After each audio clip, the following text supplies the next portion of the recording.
ሰላም ጤና ይስጥልኝ። የአንድ ዩቲዩብ ነው። አዳዲስና ሰበር መረጃዎች እንዲደርሷችሁ ቻናሉን ላይክ እና ሰብስክራይብ እያደረጋችሁ አብራችሁ ቆዩ። ሰላም ጤና ይስጥልኝ ውድ የዩቲዩብ ቤተሰቦቼ፣ ሰበርና ትኩስ መረጃዎች ደርሰውኛል። ጥቂት ደቂቃዎችን አብራችሁ ይቆዩ። እስራኤል ዛሬ ሌሊቱን በጋዛ በወሰደችው መጠነ ሰፊ ዘመቻ የሐማስ የደህንነት ክፍሉን የሚመሩ ከፍተኛ አዛዦች አብዛኞቹ እንደተገደሉ አሳወቀች። የእስራኤል ጦር ከእስራኤል የደህንነት መስሪያ ቤት ከሞሳድ ቢሮ የሚሰጠውን ትዕዛዝ ተናቦ በመፈጸም በአንድ ሌሊት ብቻ የሐማስን የደህንነት ክንፍ መበታተኑን ያስታወቀው። ይህ በእንዲህ እንዳለ ከወደ አውስትራሊያ ፈገግ የሚያሳይ ዜና ተሰምቷል። ከ100 ሺህ በላይ በረሮች በህገወጥ መንገድ ሲዘዋወሩ በቁጥጥር ስር አውያለሁ ሲል የአውስትራሊያ መንግስት አስታውቋል።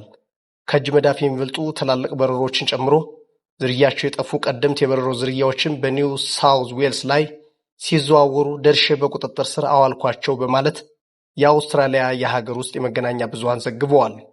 በሌላ ዜና የአሜሪካው ፕሬዝዳንት ዶናልድ ጄ ትራምፕ አዲሱን የኢራን መንፈሳዊ መሪ በአካል ማግኘት እንደሚፈልጉ ተናገሩ። ነገር ግን አሉ ትራምፕ፣ ይህ መሆን የሚችለው አሜሪካና ኢራን ተደራድረው ስምምነት ላይ ከደረሱ ብቻ ነው ብለዋል።